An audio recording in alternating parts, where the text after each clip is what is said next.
자, 인사합니다. 안녕하세요. 네. 자, 고생하셨고요. 동영 모의고사 지금부터 해서 5번 정도 볼 건데, 근데 약간 쉬울 때도 있고, 약간 어려울 때도 있고, 그래요. 한 번 정도는 제가 내지 않고 다른 사람이 낸 거 한번 보기도 하고 이렇게 할게요. 5번 있어서. 제가 내면 주관적이잖아요. 그렇잖아요. 그래서 다른 사람 낸 것도 한번 보고 이렇게 하도록 할게요. 오늘 시험은 그렇게 어렵지 않았을 겁니다. 어제하고는 이걸 봤는데, 이제 우리 학원에 비해서 숫자가 약간 더 적어요. 약간 한 10명 정도 적을 것 같은데, 근데 평균 68점 나왔습니다. 자, 좀 이따 볼게요. 그럼 이제 비교해보게 우리 학원하고. 자, 보도록 할게요. 쉬운 편입니다. 이거는 어디서 많이 봤던 지문들도 되어 있을 거예요. 최근에 기출됐던 지문들이 대부분이 들어가 있다는 거. 최근에. 자, 갈게요. 자, 1번 문제 갑시다. 1번 문제. 다음 중 토지로부터 독립된 정착물로 인정되는 거 그렇습니다. 이거는 정착물 중에서 토지로부터 독립성 인정되는 정착물, 독립정착물 찾으라는 소리죠. 그럼 독립정착물은 첫 번째 건물, 두 번째 명인방부 갖춘 수목, 세 번째 등기된 인목, 네 번째 판례한 농작물, 요거 찾으라는 소리. 요거 그래요. 보자고요. 답 몇 번입니까? 5번이죠. 5번. 그러니까 어제하고는 답을 1번에다가 좀 하신 분이 있어서요. 그러니까 어제하고 보니까 이 1번 문제를 약 70% 맞추는데 근데 30% 틀렸다는 소리잖아요. 그 30%에서 20%가 1번에다 답을 하셨더라고. 1번에다 답은 할 수는 없죠. 그러니까 이거는 쉬운 문제죠. 그러면 1번에다 답을 하면 안 되죠. 지금 1번은 가식 중인 수목은 정착물이 아니잖아요. 정착물이. 그러니까 이거 1번 문제는 정착물 중에서 그중에서 독립정착물 찾아봐라 이 말이잖아요. 답은 5번이잖아요. 그럼 1번에다 답을 했다. 그러면 좀 이따 1번에 답을 하신 분이 계실 수도 있겠지만 1번에 답을 하면 안 되잖아요. 이런 문제잖아요. 지금 1번 문제가 제가 어제 학원에서 20% 넘게 1번에 답을 하셔가지고 제가 이렇게 설명을 했습니다. 다음 중 사람 중에서 여성을 찾아봐라 그 말이죠. 지금 여성을 찾아봐라. 사람 중에서 여성을 찾아봐라. 그래도 1번은 사람이 아니잖아. 맞잖아요. 그 1번이 사람이 아닌데 1번을 찾으면 어떻게 돼? 무슨 말인지 괜히 설명했네 이렇게. 요 정착물이 지금 사람이잖아요. 사람. 정착물이 사람이잖아요. 그 사람은 여성도 있고 남성도 있잖아요. 그렇지. 그러면 사람 중에서 여성 찾아봐라. 그럼 요거 찾으면 되잖아요. 여성. 그죠? 근데 가식 중에 수목은 사람이 아닌데 1번에 답을 하면 안 되잖아요. 의미 아시겠습니까? 혹시 틀리신 분들은 이거 이제 점검하셔야 되잖아요. 자, 그러면 1번 관련해서 설명해 볼게요. 1번은 부동산의 개념에 대해서 물어보는 거야. 그러니까 부동산의 개념은 복합개념의 부동산이고 복합개념의 부동산에서는 법경계가 나올 거고 법경계에서 법률적 개념의 부동산은 두 개로 나눠지죠. 좁은 의미, 넓은 의미. 좁은 의미의 부동산은 민법상 부동산이고 민법상 부동산은 토지 및 그 정착물이고 그럼 정착물에서 시험에 가장 잘 나왔던 게 이거라고. 토지 정착물은 토지로부터 독립성 인정되는 것과 인정되지 않는 걸로 나누어진다. 그러면 인정되는 것도 있고 인정되지 않는 거 있는데 인정되지 않는 것은 너무너무 많으니까 그거 외울 필요 없고 인정되는 거, 건물, 다른 말 건물이 안 나오고 주택이라 나오고 상가로 나오고 그럼 주택이 나오든 상가가 나오든 이것은 정착물입니다. 무슨 정착물? 독립정착물. 명인말로 갖춘 수목 또는 수목의 집단, 등기된 인목, 판례한 농작물 요 네 가지가 독립정착물이 된다는 거. 그럼 이 독립정착물이 되면 그럼 이 독립정착물은 토지하고 별개로 거래할 수 있다 없다? 있다. 토지의 구성 부분이 아니다. 토지 소유권에 이렇게 미치지 않는다. 이렇게. 그럼 여기 있는 거 가식 중의 수목은 정착물이 아니니까 제끼고 포장, 돌담, 제방 정착물입니까 아닙니까? 정착물이죠. 근데 무슨 정착물? 종속정착물. 종속정착물이니까 정착물은 정착물인데 토지로부터 독립성 인정되지 않는다. 토지의 구성 부분에 지나지 않는다. 토지의 일부분에 지나지 않는다. 별도로 거래할 수가 없다. 그러면 종속정착물의 가장 대표적인 게 수목이란 말이에요. 수목 나무라고 나무. 그럼 수목, 자연식생, 다년생 식물 요거는 정착물이 아니다? 정착물인데 무슨 정착물? 종속정착물. 근데 얘를 등기할 수 있다 없다? 있다. 명의만을 갖출 수 있죠. 그래도 정착물이야. 그러니까 여기 수목, 나무, 정착물, 종속정착물 등기하거나 명의만을 갖추면 독립정착물. 등기나 명의만을 갖추면 토지하고 별개로 거래 대상이 될 수 있다 없다? 있다. 이제 됐어요. 1번 문제. 자, 2번 갑시다. 2번 문제요. 토지의 용어 옳은 것으로 묶인 거였습니다. 토지 용어. 그러니까 토지 용어는 매년 시험에 나오죠. 매년. 그래서 5번에 걸쳐서 모의고사 볼 때 약 3번 정도 토지 용어가 나갈 겁니다. 옳은 것으로 묶인 거, 기억은 택지입니까? 택지 아니죠. 기억은 뭡니까? 나지. 니은은 빈지란 소유권은 인정하지만 활용 실익이 없는 바닷가, 빈지 바닷가 토지, 해변 토지를 맞아요. 근데 빈지는 소유권 인정합니까? 안 합니까? 안 하지. 인정하지 않습니다. 인정하지 않고 활용 실익이 없는 게 아니라 활용 실익이 있는 이렇게 하죠. 이렇게. 그래서 니은 틀렸습니다. 디귿, 필지. 필지 그러면 요 디귿처럼 출제된 적은 거의 없는 것 같아요. 그러니까 필지를 그러면 그동안 출제했던 것은 하나의 지번이 붙은 토지의 등기 등록 단위. 필지 나와서 면적 단위 나오면 OX, X, 면적 단위 나오면 X가 되는 거고. 그러니까 필지는 그동안 출제했던 것 하나의 지번이 붙은 등기 등록 단위다. 그러니까 필지는 법률상 개념이에요. 법적 개념이라고. 핵지가 있고 필지가 있어요. 그럼 핵지하고 필지를 비교한다면 필지는 법에서 쓰는 용어야. 그러니까 법적 용어고 핵지는 가격 수준이 유사한 일단의 토지죠. 그러면 법적 개념일까 경제적 개념일까? 경제적 개념이다. 이렇게 이제 구별할 수 있죠.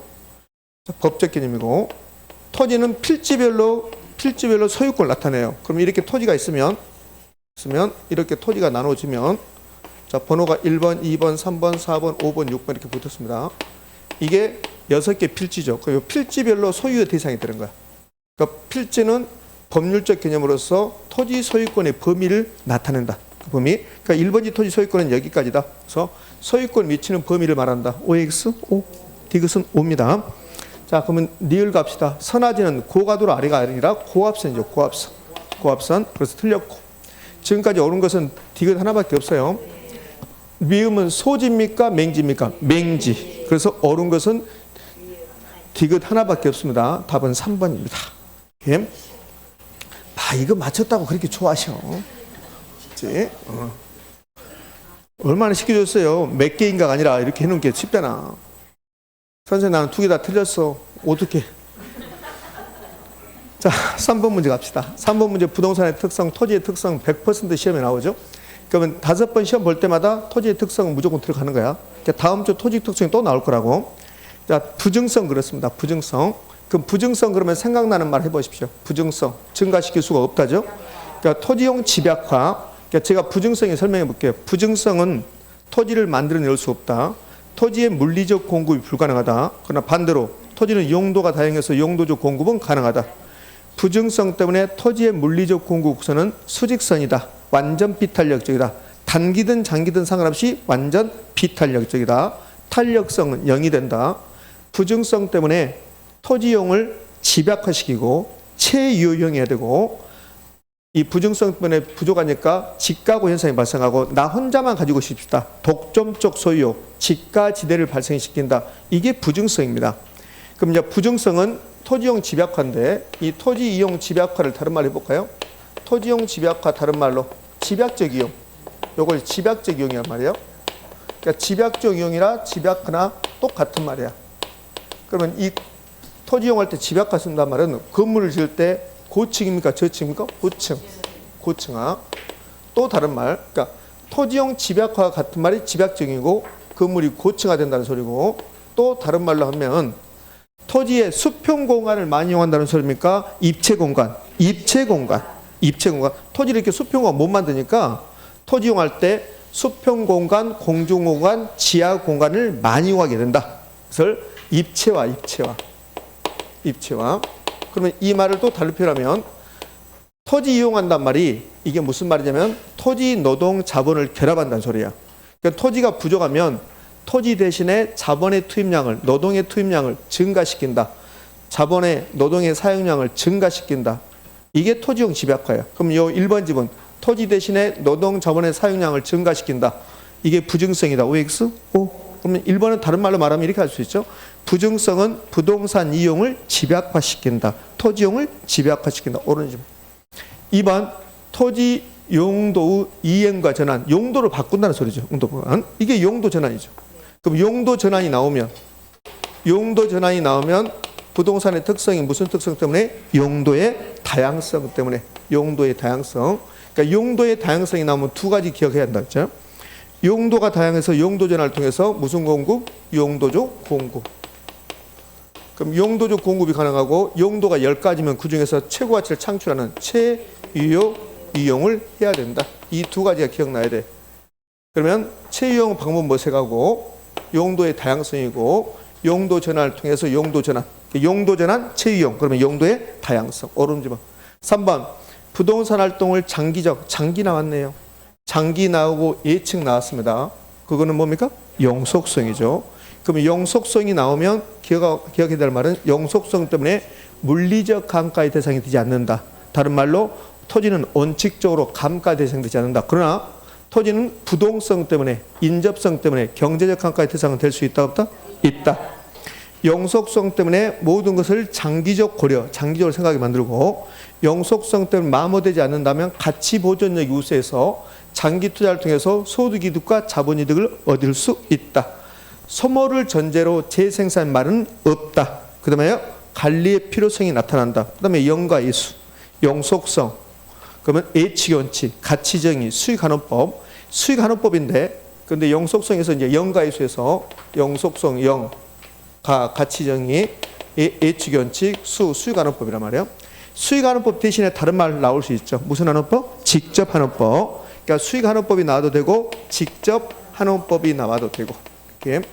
그러니까 직접환원법을 주면서 직접환원법을 주면서 수익환원법을 주면서 부동산의 특성하고 연결시켜 보십시오. 그럼 뭡니까? 영속성이 된다. 4번 토지의 부증성은 증가시킬 수 없네요. 부동산학에서 가치와 가격을 구별하려고 공실공가 현상을 지속하게 된다. 부증성에서 혹시 이런 말 들어보셨나요? 안 들어봤죠. 이건 부증성이 아닙니다. 영속성입니다. 영속성. 영속성. 이거는 잘 나오지 않는 집은요. 또는 내구성입니다. 토지는 영속성이지만 건물은 영속성이 없거든. 건물은 내구성, 일정 기간 사용할 수 있다. 그러니까 마스크는 단용제거든요. 그럼 제가 마스크를 한 장을 살 때 1,000원에 샀어요. 그 1,000원의 가격과 가치가 똑같은 거 보는 거야. 단용제는 가치와 가격을 같게 보는 거야. 근데 부동산은 영속성이라는 특성, 내구성이라는 특성 때문에 가격과 가치가 달라질 수 있죠. 그래서 가치와 가격을 구별하게 하는 거고 공실공가, 아파트 수명이 하루라게 봐요. 그러면 아파트 수명이 하루면 공실공가 이런 말 없잖아요. 건물이 수명이 하루다 그러면 공실공가 이런 말이 없죠.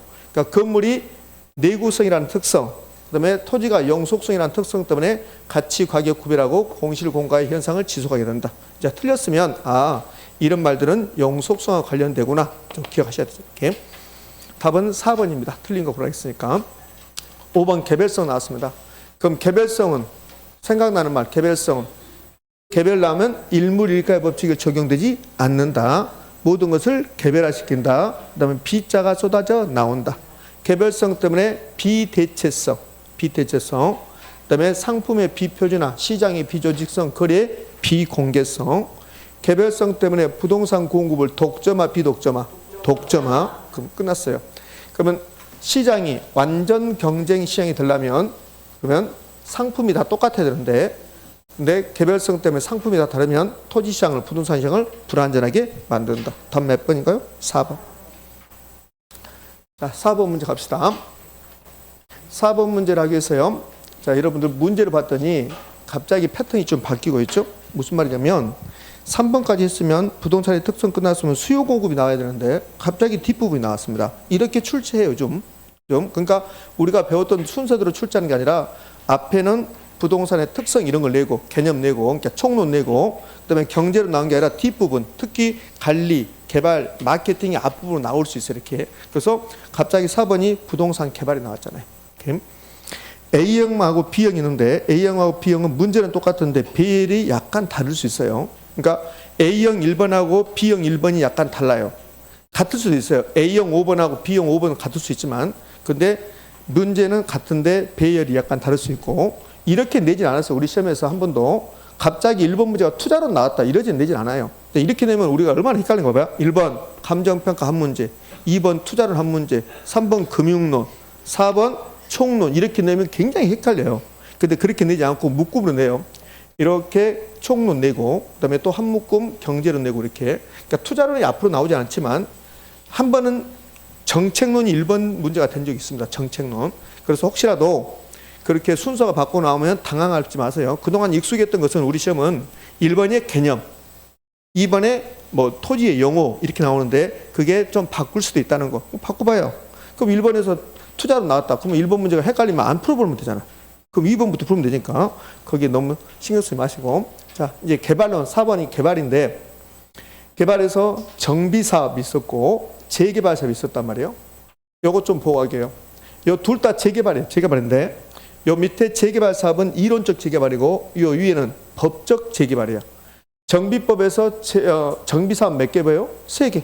그러면 주거환경 개선 사업, 재건축 사업, 재개발 사업인데 공법 선생님께서는 이거 하잖아요. 주거환경 개선 사업은 정비 기반 시설이 극히 열악하고 노후 불량한 시설이 밀접하고 나오죠. 그것은 필요 없다겠죠. 부동산의 결혼에서는. 부동산의 결혼에서는 주거환경 개선 사업이 뭐냐? 그럼 요것만 찾으면 된다. 저렇게 두 개. 단독주택, 다세대주택 요거 나오면 주거환경 개선 사업이고 공동주택이 나오면 재건축 사업이고 그다음에 상업지역, 공업지역이 나오면 재개발 사업이고 요것만 하시면 돼요. 자, 이론적 재개발 사업. 이론적 재개발 사업은 보전 재개발, 수복 재개발, 개량 재개발, 철거 재개발. 철거 재개발은 나온 적이 없습니다. 우리가 알고 있는 재개발은 철거 재개발. 완전히 다 뜯어 고치는 거. 완전히 제거하는 거. 이렇게. 이걸 철거 재개발이라고 그래요. 그러니까 보전 재개발은 학문적으로 재개발이지 이론적으로는 아니 실제로는 재개발 아니에요. 재개발은 뭐가 뜯어 고쳐야 되는데 보전 재개발은 노후 불량화 방지잖아. 방지. 요거 찾는 거야. 방지. 그다음에 수복 재개발은 노후 불량화 요인만 제거. 요거 찾는 거. 요인만 제거. 요 정비 사업하고 재개발 사업 중에서 어떤 게 시험에서 잘 나올까요? 정비 사업이 더 잘 나와요. 이 세 개가 재개발 요 밑에보다. 그러면 개량 재개발은 고친다고 그랬습니다. 개량, 수선, 보수, 새로운 시설의 첨가 이렇게 나오면 개량 재개발입니다. 자, 이 정도는 이제 보여주셔야 되고 이제 암기상 이거는 이렇게 놓고 4번 문제로 보러 갑시다. 4번 문제. 기억, 택지가 개발되기 전에 토지의 위치, 지목, 면적 이거 나왔습니다. 그래서 원래 토지 소유자에게 재분배한답니다. 이건 뭐예요? 환지 방식이 한 개발이죠. 환지 방식. 재분배가 맞고 재매각 그럼 틀리고 그다음 니은은 요거는 이제 재개발이 물어보는데 니은하고 디귿 중에서 요 디귿이 정비 사업이고 디귿이 니은은 이론적인 재개발이고 이론적 재개발, 보전 재개발, 수복 재개발 그다음에 개량 재개발, 철거 재개발 그거 4개 중에서 하나 고르라는 소리입니다. 이렇게 새로운 시설에 첨가했습니다. 그다음에 개선했습니다. 확장했습니다. 이런 뭡니까? 개량 재개발. 그다음에 디귿 정비 기반 시설 이건 정비 사업인데 공동주택이 나왔습니다. 재개발 사업, 재건축 사업, 재건축 사업. 그럼 답은 몇 번? 1번. 자, 5번 문제 가자고요. 5번 문제 부동산 개발에 관한 설명으로 틀린 거 그랬습니다. 기억, 시장성 분석 이렇게 나왔네요. 지금 그러면 제가 개발에 대해서 가볍게 언급을 한번 해볼게요. 개발에 대해서. 부동산 개발 그랬을 때 가장 먼저 뭐가 떠오르는가요, 여러분들? 개발 그러면 첫 번째 떠오르는 게 뭐예요? 네가 해라? 그렇죠. 개발의 개념. 개발의 개념에서는 시공은 개발이 아니다. 아니다. 요거 떠올라야지. 시공은 개발 아니다. 두 번째, 개발 과정을 배웠죠. 개발 과정. 부동산 개발 과정. 오포드라는 사람이 부동산 개발 과정을 이야기하는데 아에 부타 근검마 아이디어 단계. 그다음에 예비적 타당성 분석 단계. 그다음에 예비적 타당성 분석에서 OK 사인 나면 수익이 있을 것 같으면 어디다 할 것인가? 부지 모색. 부지 모색 및 확보. 부지 모색 확보가 나오면 아주 구체적으로 타당성 분석한다. 이걸 그냥 타당성 분석. 그럼 타당성 분석에서 수익성이 있다라고 판단되면 그러면 그 다음에 돈 빌려야 돼. 금융, 건설, 마케팅 이렇게. 이게 오포드가 말하는 부동산 개발의 과정 순서대로 암기하셔야 돼. 아에 부타 근검마. 됐습니까? 이제 그럼 여기 마케팅은 개발 초기부터 이루어지는 게 합리적입니까? 개발 완료됐을 때 개발 초기부터 해야지. 초기부터. 순서는 마지막에 완료될 때 나오죠. 근데 마케팅은 개발 초기부터 이루어져야지. 개발하기 전부터 개발 딱 지나기 전부터 마케팅 해야 하잖아요. 길거리 지나다니다 보면 그러면 전단지 주잖아요. 그럼 개발하기 전에 막 주잖아요. 이렇게. 그러니까 마케팅은 개발 초기부터 하는 게 합리적이다 이렇게 나온다고. 그건 그렇게 중요한 게 아니죠. 여기서는 순서 암기하고 예비적 타당성 분석과 타당성 분석의 차이점 구별하면 되죠. 예비적 타당성 분석 여기서는 구체적입니까? 계략적입니까? 계략적 수익성 판단한다. 요것만 기억하시면 돼요. 이렇게. 그러면 타당성 분석에다가 계략적 넣어버리면 OX, X 여기 봐봐요. 여기 봐봐요. 미은지문 개발 단계 중 여기 개발 단계잖아요. 개발 과정. 타당성 분석은 개발 사업으로 예상되는 수익과 비용을 계략적으로 나왔습니다. 그럼 뭘까 있을까? X예요. 요거는 타당성 분석이 아니라 예비적 타당성 분석을 해야 돼. 계략적이 나왔으니까 예비적 타당성 분석 이렇게 나와요. 예비적 타당성 분석. 그래서 미음은 틀렸습니다. 그럼 이 타당성 분석은 세 가지 기억하셔야 돼요. 첫 번째 구체적이고 세부적으로 타당성을 분석한다. 기억납니까? 두 번째, 이 타당성 분석은 세 가지 측면에서 법적으로 타당성이 있습니까? 경제적으로 타당성이 있습니까? 기술적으로 타당성이 있습니까? 이렇게 법경기 복합 개념으로 그러니까 타당성 분석도 복합 개념으로 이루어진다. 이 중에서 가장 중요한 것은 무슨 개념? 무슨 분석? 경제적 타당성 분석이 가장 중요하다. 이렇게. 그다음에 세 번째, 타당성 분석 결과가 동일할지라도 개발 여부는 개발업자마다 같다 다르다. 기억나시죠? 자, 이거 끝나고 나면 그 다음에 배웠던 게 뭘 배웠을까요? 개발에 따른 불확실성, 개발 위험을 배웠습니다. 요 개발 위험도 학자들마다 약간 다른데 우리가 배웠던 것은 최근에 시험에 나온 것은 오퍼드가 말하는 거. 오퍼드가 말하는 개발에 따른 위험이 있죠. 그 개발에 따른 위험은 법에 시비 걸지 마세요 그랬잖아요. 쓰시지 마세요. 제가 그 말 안 했네요. 여러분 굳이 막 쓰면서 따라올 필요 없잖아요. 그래서 여기 핵심 정의라고 우리 공부했던 거 있죠? 그거 펴볼게요. 거기 지금 개발이 23쪽 핵심 52부터입니다. 그럼 핵심 52를 보면 부동산 개발 나왔고 찾으셨나요? 52 핵심 52 제가 가지고 다니라고 그랬잖아요. 안 가져온 사람 머리에 다 있겠지 뭐 머리에. 여러분 또 머리가 좋잖아. 그치? 안 가져온 사람 대상으로 제가 질문을 하도록 하겠습니다. 왜? 머리에 다 있을 거니까. 걱정하지 마세요. 또 질문하겠어. 제가. 질문 안 할 테니까. 자, 거기 핵심 52 봅시다. 첫 번째, 부동산 개발은 시공은 개발에서 제외한다. 요거 하고. 두 번째, 아예 부탁 근거만 나왔죠? 두 번째, 예비적 타당성은 계략적. 3번, 타당성 분석은 구체적, 세부적. 그 다음에 양가를 1번, 법경기, 복합 개념으로. 2번, 타당성 분석 결과가 동일할지라도 개발업자에 따라 채택 여부가 개발 여부가 같다 다르다. 그 밑에 부동산 개발의 위험은 통제 가능한 것과 통제 불가능한 게 있다. 그 통제 불가능한 게 가장 대표적인 행정의 변화로 인허 과정이 지연됐다. 매장 문화에서 출퇴됐다. 그것은 통제 불가능하다. 유형은 법에 시비 걸지 마세요 이렇게 나왔습니다. 그러면서 오른쪽 편에 왔더니 법적 위험과 시장 위험이 나왔어요. 비용 위험은 없네요. 비용 위험은 거의 나오지 않습니다. 그럼 이제 법적 위험 가볼까요? 법적 위험은 법률적 사항의 불확실성. 법률적 사항이 바뀐다 안 바뀐다? 바뀐다. 법은 바뀐다. 그러니까 법적 위험은 두 개로 나눠지네. 공법적 위험과 무슨 위험? 사법적 위험. 공법적 위험은 용도 지역지구제 바뀌었다. 토지용 규제가 바뀌었다. 건폐율 용적률이 바뀌었다. 조세, 세율이 바뀌었다는 거. 사법적 위험은 소유권 관계 불확실성. 됐습니까? 그럼 이러한 법적 위험을 최소화시키는 방법은 토지용 계획이 확정된 토지를 구입하면 될 것이다. 이렇게. 그다음에 시장 위험이 나왔네. 시장 위험은 시장의 불확실성.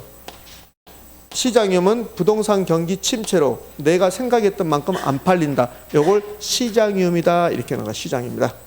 그러면 시장 위험을 줄이는 방법에 무슨 분석? 시장 분석이 있고 시장성 분석이 있더라. 시장 분석과 시장성 분석은 같은 말, 다른 말? 다른 말. 그렇죠? 그럼 이 둘 중에서 흡수율 분석은 어디서 나와요? 시장성 분석. 시장 분석은 수요 공급 분석하는 거고 시장성 분석은 매매 가능성, 임대 가능성 분석하는 거고 이 시장성 분석에 흡수율 분석이 나오는 거고 흡수율 분석에서 가장 중요한 말은 현재 흡수율, 미래 흡수율이고 됐습니까?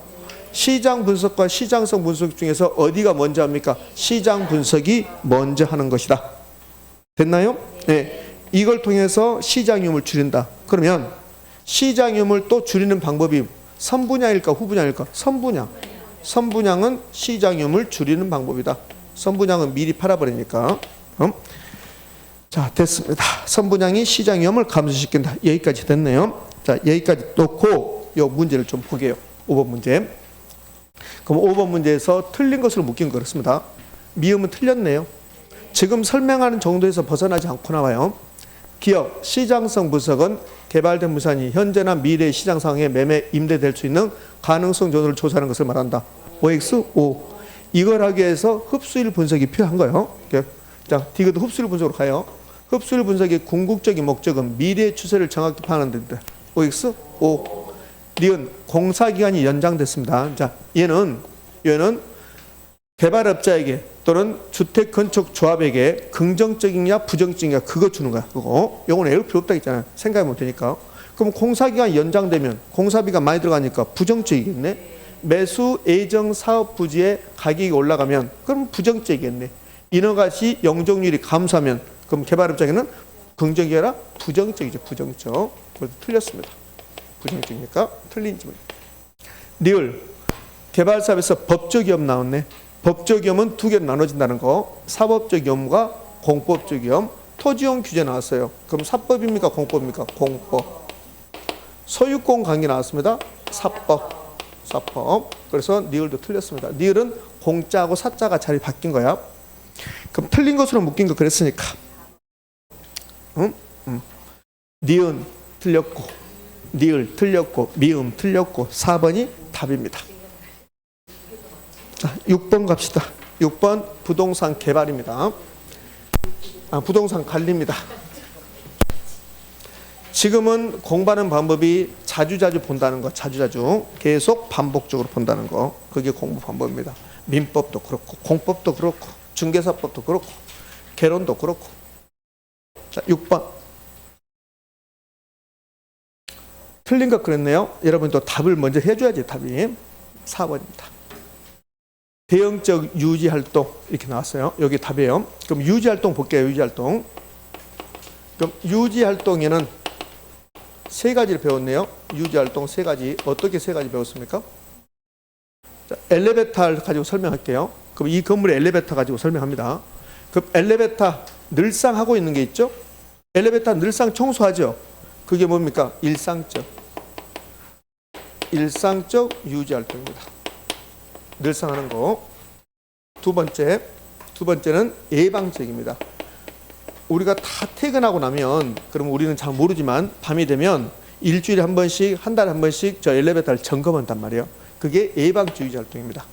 세 번째, 엘리베이터가 고장 났어요. 그럼 고치죠. 그걸 대응적 유지활동이라고 해요. 대응적. 그러면 예방적 유지활동은 사전 유지 계획에 따라서 일주일에 한 번씩, 한 달에 한 번씩 점검하는 것을 예방적 유지활동이라고 해요. 그럼 대응적 유지활동은 사고가 났을 때 고치는 거고, 그럼 둘 중에서 어디가 사전적입니까? 예방적. 이걸 사전적이라고. 사전적 유지활동이다 이렇게 합니다. 그럼 대응적 유지활동은 사전 사후적 유지활동이다. 둘 중에서 수정적 유지활동이 어딘가요? 수정한다. 대응적입니까? 예방적입니까? 수정. 고친다. 대응적이죠. 대응적. 수정적 유지활동 이렇게 부릅니다. 이렇게. 되고 있습니까? 네. 그러면 이제 4번 제목 봐요. 대응적 유지활동은 시설 등의 본래 기능을 발휘하는 데 장애가 없도록 유지 계획에 따라 시설을 교환하고 수리하는 사전적 유지활동을 의미한다. OX, X. 이거는 대응적이라 예방적이죠. 그 답이 4번입니다. 1번 건물과 부지의 적응 상태가 잘못됐습니다. 이거 개선하는 거. 부동산 관리도 복합 개념을 이루어지거든요. 복합 개념. 그 부동산 관리가 복합 개념을 이루어지면 법률적 관리, 경제적 관리, 기술적 관리가 있다는 소리야. 그럼 건물과 부지의 부적응 상태 개선했다. 이것은 무슨 관리? 기술적 관리 또는 물리적 관리 이렇게 해요. 물리적 관리. 그럼 기술적 관리 이제 몇 가지 해볼까요? 기술적 관리는 건물과 부지의 적응 상태, 부적응 상태 개선했다. 배수로 공사했다. 옹벽을 설치했다. 사도 방지에서 철조망을 설치했다. 그게 기술적 관리입니다. 기술적 관리. 그럼 기술적 관리가 있으면 우리는 법률적 관리도 있을 거고, 법률적 관리가 있을 거고, 경제적 관리가 있을 거고, 기술적 관리가 있을 건데, 기술적 관리, 물리적 관리 해봤어요. 그 법률적 관리는 계약한다, 예약한다, 권리관계 개선한다. 이게 경제적 관리에서 가장 대표적인 게 뭘까요? 경제적 관리 가장 대표적인 거 손익분기점 파악한다, 수지 관리한다, 회계 관리한다. 그다음에 중요한 것은 인력 관리. 요 인력 관리가 인력 관리가 무슨 관리다? 경제적 관리다. 인력 관리가 경제적 관리라는 거. 되셨나요? 우리 팀. 그럼 1번 지분 됐고, 이제 관리에서 시험에서 가장 잘 나오는 게 관리 방식입니다. 직접 관리, 혼합 관리, 그다음에 위탁 관리.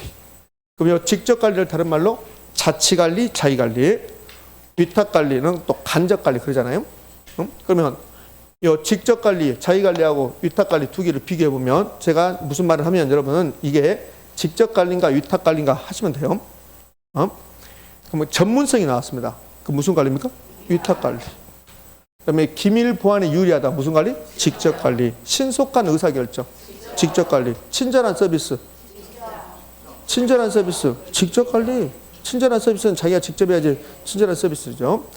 타성에 젖어든다. 직접 관리. 타성을 방지할 수 있다. 위탁 관리. 예?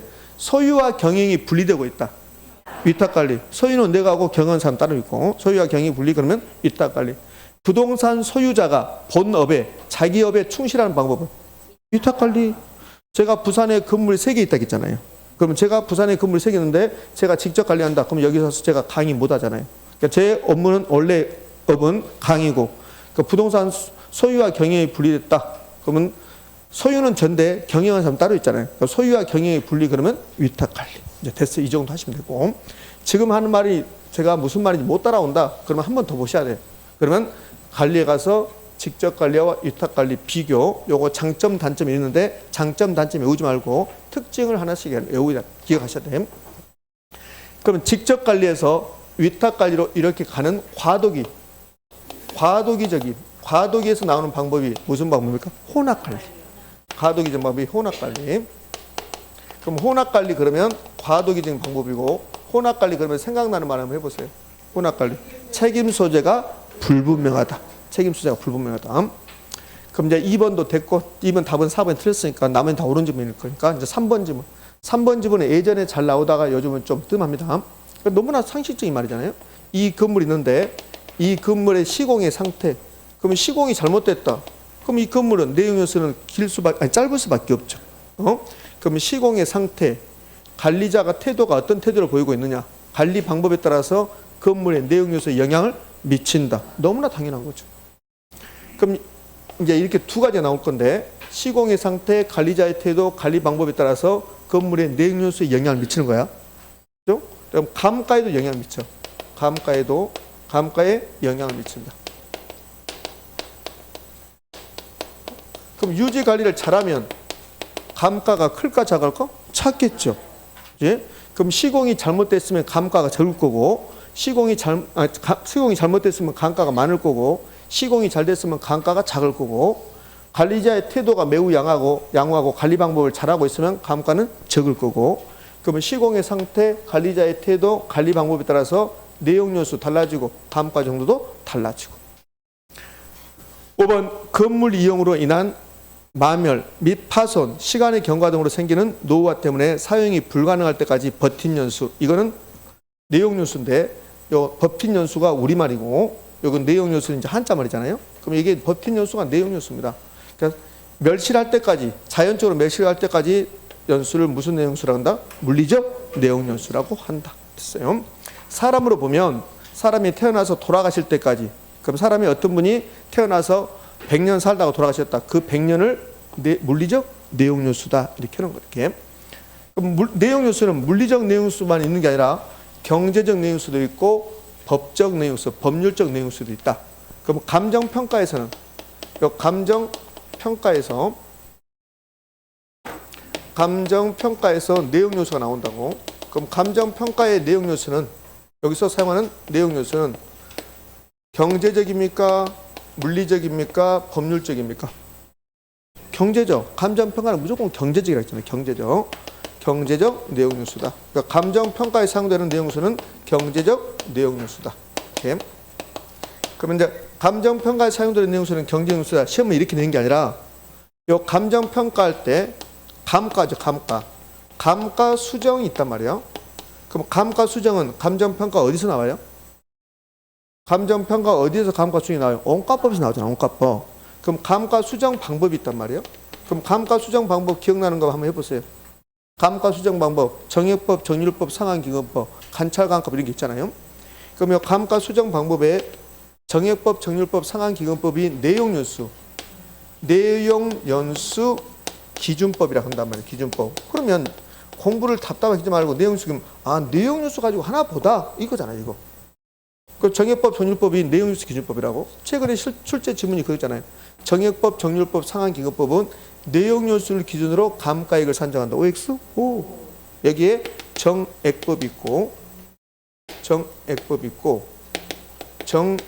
있고 상한기금법이 있다. 이렇게. 그럼 이자 상당히 나오면 상한기금법이다. 이렇게 하면 되잖아요. 그럼 이 내용연수 기준이라 했는데 내용연수가 하나가 있는 게 아니라 물리적 내용수, 경제적 내용수, 법적 내용수가 있단 말이지. 그러면 이 내용수가 도대체 무슨 내용수냐? 무슨 내용수? 경제적. 그럼 감정평가할 때 내용연수는 경제적. 감가 수정의 내용연수는 무슨 내용수? 경제적 내용연수. 됐습니까? 됐네. 자, 그러면 5번도 됐고. 답은 몇 번이고요? 4번이고 6번에. 자, 7번 문제 갑시다. 7번 문제 부동산 마케팅이네요. 틀린 것 그랬습니다. 3번 틀렸습니다. 브랜드 가치가 낮은 아파트나 새로운 고객을 확보하기 위해서는 저는 고가 전략이 유리하다. 틀렸죠. 저가 전략이 유리하죠. 우리 부동산 마케팅은 세 가지로 나눴잖아요. 첫 번째가 시장적인 마케팅 나왔어요. 그러면 시장적인 마케팅이 나오고 그다음에 고객 점유 마케팅이 나오고 그다음에 수요자 공급자가 지속적인 관계를 갖자 관계 마케팅이 나오고 그럼 시험은 시장적인 마케팅이 가장 시험에 잘 나온다고 했어요. 시장적인 마케팅은 공급자 중심이고 고객적 마케팅은 수요자 중심이고 관계 마케팅은 지속적인 관계를 갖자. 이래서 끝나지 말자. 여기서 브랜드 마케팅이 나오고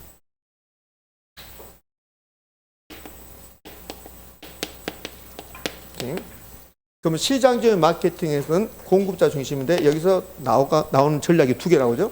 STP 전략이 있고 그다음에 4P 믹스 전략이 나온다.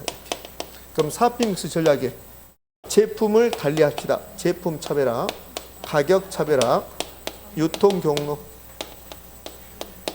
판촉, 판매 촉진 이렇게. 경품 줬다가 나오면 판촉, 중개업소, 금융기관 나오면 유통 경로. 그럼 가격은 다른 회사하고 똑같게 받는다. 그럼 시가 전략. 다른 회사하고 높게 받겠다. 고가 전략. 낮게 받겠다. 저가 전략. 신축 가격 전략은 아파트의 위치, 방향, 같은 아파트 단지 내에서도 아파트의 호수, 방향, 층수에 따라서 다른 가격 받겠다. 이게 신축 가격 전략. 그러면 4번은 옳은지 뭐. 신축 가격 전략이란 위치, 향, 층에 따라 다른 가격을 설정하는 전략이다. 맞나요? 5번 관계 마케팅 전략이란 공급자, 소비자 간의 장기적 지속적인 상호작용을 중시한다. OX? O. 여러분과 저는 관계 마케팅이 돼서는 안 되는 거죠. 여러분과 저는 올해 끝내야지 관계 마케팅이 돼서는 안 되는 거고 그렇잖아요. 그걸 인자 이해하면 어떡해. 자, 보면 고객적인 마케팅에서는 소비자 중심, 수요자 중심이고 고객적인 마케팅에서 무슨 원리? 아이다의 원리. 아이다에서 첫 번째 A가요. attention. 그다음에 흥미, 욕망, 액션. 이 순서도 나열할 수 있어야 돼요. 그럼 1번으로 가죠. 1번. 포지셔닝. 포지셔닝 여기네요. STP 전략은 P야. 그럼 S는 시장을 동질적인 수요자에 따라서 나눈다. T는 그중에서 가장 자신 있는 시장을 선정한다. 그럼 P는 선정된 시장에서 다른 회사하고 차별화시키게끔 소비자 머릿속에 지각 속에 각인시키는 일을 하겠다. 그게 P야. 포지셔닝. 그러면 1번 포지셔닝이란 목표 시장에서 T에서 고객의 욕구를 파악하고 요 3번 시장은 고객들이 무엇을 요구하는구나. 그것을 파악하고 제품과 차별성을 경쟁 제품과 차별성을 갖도록 제품의 개념을 정하고 소비자 지각 속에 적절히 위치시키는 거. 이걸 포지셔닝이라고 한다. 그럼 1번 옳은 말이고 2번도 옳은 말이네. 그럼 3번은 가격 전략 중에서 고가 전략이 있고 저가 전략이 있는데 그런데 브랜드 가치가 낮은 아파트를 만들어내고 있다. 우리 회사가. 그다음에 새로운 고객을 확보해야 되겠다. 그럼 비싸게 받으면 될까 안 될까? 안 되겠지. 그럼 고가 저가? 저가. 답 몇 번? 3번. 7번 문제 틀렸다. 그럼 잘 생각하셔야지. 그럼 어떻게 내가 민법이 치우쳐야 되는가, 개론이 치우쳐야 되는가? 잘 생각하셔야지. 8번 문제 갑시다. 자, 8번부터가 경제로 나왔어요. 8번 문제는 유량과 저량이었죠. 그러니까 유량과 저량 이제 가볍게 여기 주제를 주어 설명한 게 아니라 여러분 다 알고 있으니까 유량과 저량을 가볍게 볼게요. 유량과 저량은 우리 시험에서 세 가지 형태로 시험에 출제합니다. 첫 번째 개념 물어보죠. 유량의 개념은 일정 기간, 저량은 일정 시점. 이게 첫 번째야. 첫 번째. 자, 두 번째는 유량과 저량을 구별하라는 거. 유량 무수히 많은데 저한테 7가지 했네요. 신규 생산 거리 변동, 수입, 지출, 수지. 신규 생산 거리 변동, 그다음에 수입에 해당되는 거, 지출에 해당되는 거 2개 묶어서 수지.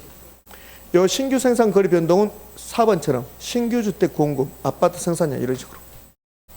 그럼 저량은 기존, 중고, 재고. 기존, 중고, 재고 나오잖아요. 그럼 저량은 이상하게 지읒이 많이 나온다.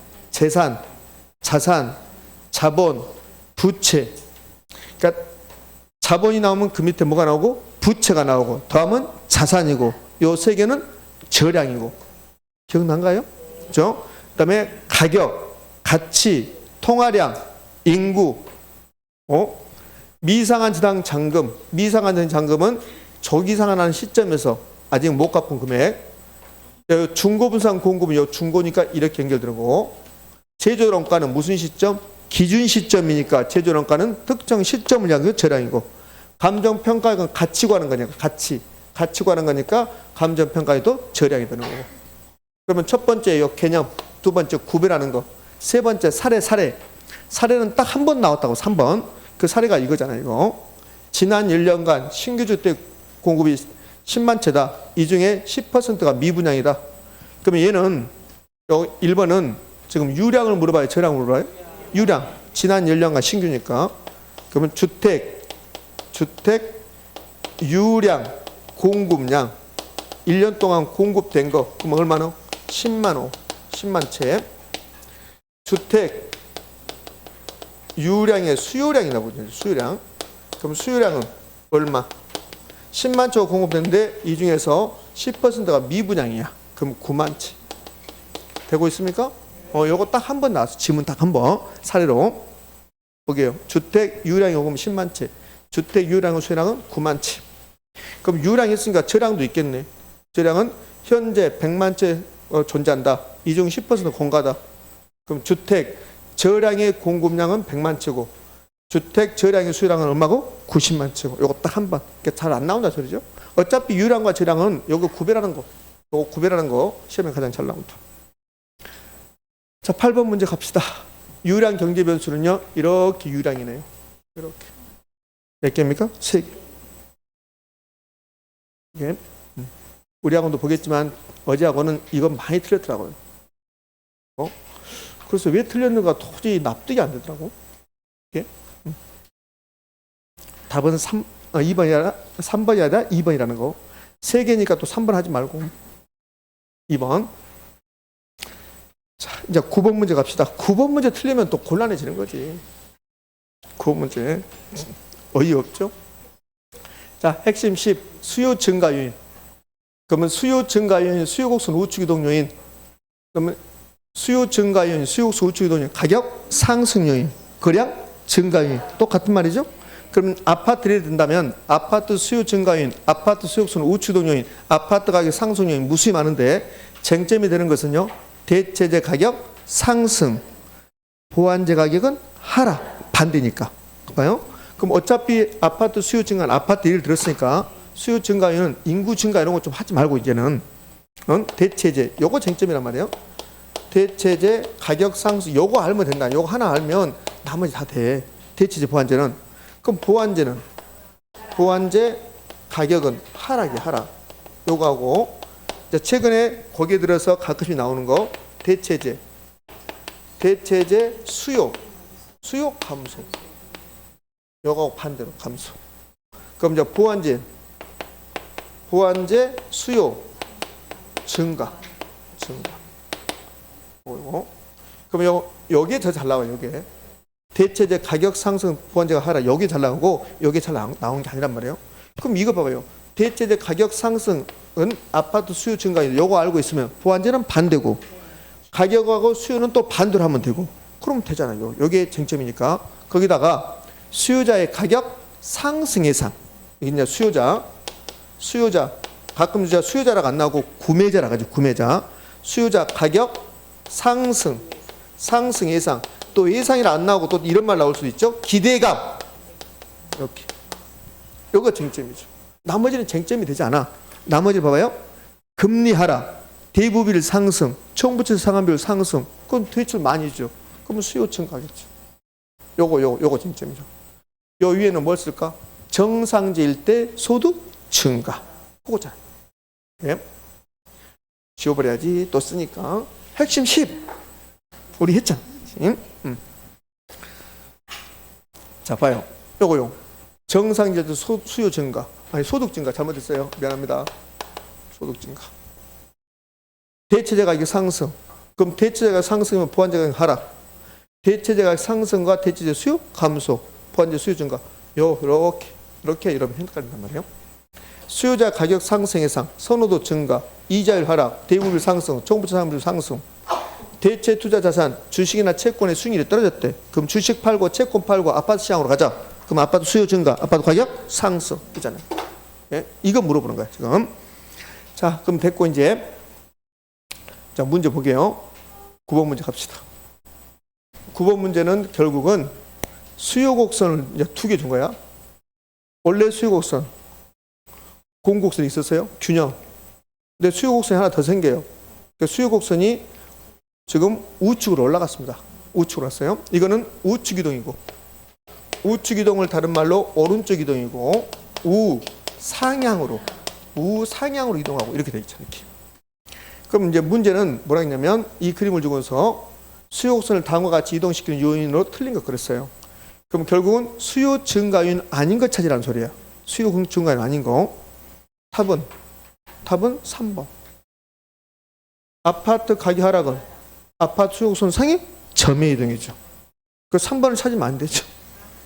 그렇지? 틀린 사람 있을 거야. 나 조사할 거야. 시험지 다 펴놓고 9번 펴놓고 화장실 갔다 오라고 조사할 거야.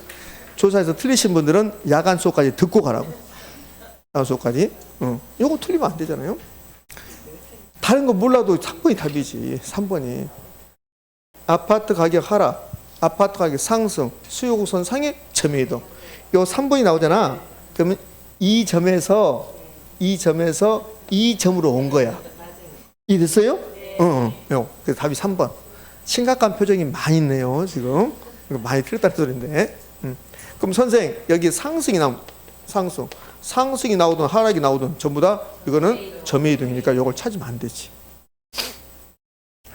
서쪽세가 그렇게 봄부터 피 터지게 말했는데도 다른 이야기를 하고 있습니다. 지금 여러분들은 틀리신 분은 이제 앞으로 틀리면 안 되죠. 봐요. 그러면 여기 수요 증가 요인이니까 대출금리 하락, 수요 증가. 대체 투자 자산, 주식이나 채권의 수익률 떨어졌어요. 그러면 아파트 수요 증가. 대체재 수요 감소했습니다. 연립주택 수요 감소한 거야. 아파트 수요 증가. 보완재 수요 증가. 아파트 수요 증가. 자, 11번 갑니다. 어렵다고 말하지 말아요. 어렵다고. 10번이요? 10번 하기 위해서 핵심 11을 하는 거예요, 여러분들. 저 깜짝 놀랐네. 깜짝 놀랐어. 자, 이거 봐요. 아니, 이거 할 때 말 안 했나? 이거 할 때는 9번 어디 갔어? 말 안 터만. 이거 할 때 제가 8번 풀고 나서 이거 할 때는 9번에 어디 갔어요? 말 안 투구만. 근데 이거 하고 나서 여기서 아니지, 여기서 충격이 큰 거지 지금. 흘려버려가지고. 그래서 이거 끝나고 나면 10번 있을 거야. 그치? 핵심 11. 핵심이라고 말하기 싫다. 뭐라고? 꼭 보세요. 자, 균형의 변동입니다. 그러니까 10번 문제가 균형의 변동이니까 지금 핵심 11에서 균형의 변동을 미리 공부하겠다는 소리입니다. 의미하셨나요? 이렇게. 요거 우리 3주 동안 했던 거 여기가 완벽할 수는 없죠. 완벽할 수는 이거하고 계산 문제 몇 개 하고 다 알고 갔는데 근데 60점 밑으로 갔다. 그것을 뭐라 한다? 미라클이라고 한다. 미라클. 기적이라고 한다. 그러니까 계산 문제 풀고 한 계산 문제 한 풀어서 한 3개 맞추고 찍어서 3개 맞추든지, 어떤 애는 안 풀고 한 번으로 찍어서 4문제를 맞출 수 있어요. 계산 문제가. 그럼 찍으면 최소 2문제는 맞춘단 말이에요. 2문제 맞추고 재수 없어서 또 한 문제 찍어서 맞춰버리고, 그럼 3문제 맞추고 여기는 달고 갔다. 그럼 60점 밑으로 갔다. 그것을 훈민정음에서는 기적이라고 그래. 그죠? 그러니까 요거 마시면 돼. 여기 안 배갈 수는 없잖아요. 이거 좀 미진한 것은 제가 별도로 줄 수도 있으니까 요것만 계속 반복적으로 하시다고. 그러다 보면 되겠지 뭔가. 자, 균형의 변동 갑니다. 균형의 변동. 첫 번째, 수요만 변화했습니다. 공급은 불변입니다. 공급 곡선은 그대로 있습니다. 수요만 변화했습니다. 수요 증가, 수요 감소. 그래서 그럼 수요 증가, 가격 상승, 거래 안치, 이건 이제 그만하자고요. 저는 이제 공급 변화했습니다. 수요는 불변입니다. 그럼 공급 변화했죠. 수요는 이제 마지막으로 수요가 증가했습니다. 그러니까 수요 움직이는 방향과 가격 거래량 움직이는 방향이 같은 방향이라고 그랬어요. 그럼 수요 증가했잖아요. 가격 상승, 거래량 증가 올라가잖아요. 수요 감소 떨어졌죠. 가격 하락, 거래량 감소. 공급은 뭐만 반대로? 가격만 반대로. 그럼 공급이 증가 올라갔잖아요. 그럼 거래량은 올라가잖아요. 가격은 떨어지잖아요. 이렇게. 그 공급이 나오면 가격만 반대로 하시고 하면 되구나 이렇게. 그러니까 1번, 2번은 수요만 변화했다. 공급이 이거는 크게 쟁점이 안 되죠. 물론 이제 3번 작년에도 어차피 요거 냈으니까 3번 수요 변화와 공급 변화가 동시 발생했다. 그러면 우리가 머릿속에 기억날 거, 수요 변화와 공급 변화가 동시 발생했다. 그러면 알 수 없다가 나오고 불변도 나온다는 거. 불변. 그럼 수요 변화와 공급 변화가 동시 발생을 하면 가격과 거래량 둘 중 하나가 알 수 없다 나온다는 거. 1번 수요 증가와 공급 증가 동시 발생했습니다. 그럼 시장에서 가격과 거래량 어떻게 됩니까? 거래량부터 둘 다 증가죠. 거래량은 증가, 가격은 알 수 없다. 가격은 그 변화를 알 수 없다. 가격이 불분명하다. 그럼 이 변화를 알 수 없다 말은 가격이 상승할지 하락할지 불변일지 알 수가 없다는 소리야. 그럼 여기에 수요 증가와 공급 증가가 동시 발생, 여기에 몇 가지 경우가 있다? 3가지 경우가 있다는 거야. 1번 수요 증가와 공급 증가하는데 수요 증가가 더 큰 경우가 있다. 이때는 큰 쪽이 답이다. 수요 증가가 답이다. 가격은 상승, 거래량은 증가다. 3번은 공급 증가가 더 크죠? 그럼 공급 증가가 답이다. 그럼 공급이 올라갔네. 가격은 떨어져라. 거래량은 증가한다. 2번 수요 증가와 공급 증가 같은 크기로. 그러면 알 수 없다가 나옵니까? 불변이 나옵니까? 불변이 나옵니다. 수요도 증가하고 공급도 증가했습니다. 그러면 시장에서 가격과 거래량이 어떻게 되냐 물어보면 거래량부터야. 둘 다 증가잖아요. 그럼 거래량은 증가야. 그럼 가격이 알 수 없다가 나오거나 가격이 불변이 나오거나 가격이 상승이 나오거나 가격이 하락이 나온다. 그런데 수요 증가와 공급 증가 같은 크기로 발생했다. 그러면 불변. 가격은 변하지 않는다. 이게 있었고, 균형의 변동은 저에게 5가지를 배웠단 말이에요. 요거 3가지에다가 4번째는 뭘까? 탄가 비거. 4번째가 탄가 비거. 요거 보지 마요. 봤으니까. 4번째가 탄가 비거. 탄 완전 탄력적, 가격 불변, 비 완전 비탄력적, 거래량 불변. 탄가 비거. 완전 탄력적, 탄 가격 불변, 완전 비탄력, 비 거래량 불변. 수요가 증가합니다. 근데 공급이 완전 탄력적이랍니다. 그러면 수요가 증가했는데 공급이 완전 탄력적이라 나오면 그러면 너는 가격은 불변. 우리는 거래량만 해주면 된다. 수요 증가했으니까 거래량만 다 증가. 2번 수요가 증가했는데 공급이 완전 비탄력적. 완전 비탄력적. 거래량은 불변. 우리는 가격만 해주면 된다. 수요 증가, 가격 상승. 자, 5번째가 뭐래요? 비가 크다. 비가 크다. 비탄력적일수록 가격 변화 크다. 이걸 비가 더라 이건다고 그랬어요. 수요가 증가할 때, 그럼 수요가 증가하면 가격은 올라가요. 그때 공급이 비탄력적일수록 탄력성이 작을수록 가격이 더 크게 상승한다. 수요가 증가할 때 공급이 탄력적이면 탄력성이 크면 가격은 올라가는데 수요가 증가해서 가격이 올라가죠. 근데 공급이 비탄력적인 경우는 가격이 더 크게 상승하고 공급이 탄력적이면 가격이 조금밖에 안 올라간다. 다만 탄력적이면 가격 변화는 작지만 무슨 변화가 크다? 량 변화. 거량이 많이 증가한다. 근데 가격이 중심이니까 어느 경우에 봐요. 여기 5번 가지고 어느 경우에 거량이 더 많이 증가합니까? 요건 쟁점이 안 돼요. 그럼 뭐가 쟁점이야? 가격이 쟁점이야. 가격이. 그러니까 어느 경우에 가격이 많이 올라갑니까? 쟁점이지. 어느 경우가 거래량이 많이 증가합니까? 쟁점이 아니란 말이에요. 그러니까 가격 안 내고 거래량을 내면 그럼 탄력적일수록 무슨 변화가 크다? 량 변화가 커진다. 거래량 변화가 커진다. 이게 균형의 변동. 10번 나왔습니다. 10번. 자, 틀린 거 그렇습니다. 4번 갈까요? 4번부터. 수요 증가와 공급 증가 같은 크기로 나왔어요. 같은 크기로. 그러면 알 수 없다가 나옵니까? 불변이 나옵니까? 불변. 그러면 거래량 먼저 보냈어. 거래량. 예, 거래량. 수요 증가와 공급 증가 나왔습니다. 둘 수요 증가와 공급 증가 같이 증가했죠? 거래량은요. 증가해야 돼. 감소를 하잖아. 감소. 틀렸죠. 거래량은 증가하겠지. 그럼 가격 볼까요? 가격은 변하지 않고 불변이고. 그러니까 가격은 맞았어요. 수요 증가와 공급 증가 같은 크기로 나왔으니까 가격이 불변이다. 여기 맞았어요. 근데 거래량이 틀렸죠. 수요도 증가, 거래량도 증가했으니까 거래량은 증가하게 돼. 감소하는 게 아니라. 그래서 답이 4번이고. 자, 1번 갑시다. 1번 수요가 불변입니다. 그럼 수요 곡선은 안 움직인다. 그러면 공급이 증가하는 경우, 요 공급 증가하면 되죠. 공급이 증가했습니다. 가격만 반대로 가격은 떨어지고 거래량은 증가하고. 2번 수요 증가와 공급 감소가 동시에 발생했대요. 그럼 요 같은 크기로 말 없거든. 수요 증가와 공급 감소가 동시에 발생했다. 그럼 가격, 거래량 둘 중에 하나가 뭐 한다? 알 수 없다가 나온다. 그러면 거래량을 볼까요? 거래량. 한쪽은 증가, 한쪽은 감소죠. 그럼 얼마 증가, 얼마 감소할지 모르죠. 거래량은 변화를 알 수 없다. 가격은요. 상승. 둘 다 가격이 상승이니까 가격은 상승. 3번 수요 증가와 공급 증가, 수요 증가와 공급 증가보다 작은 경우.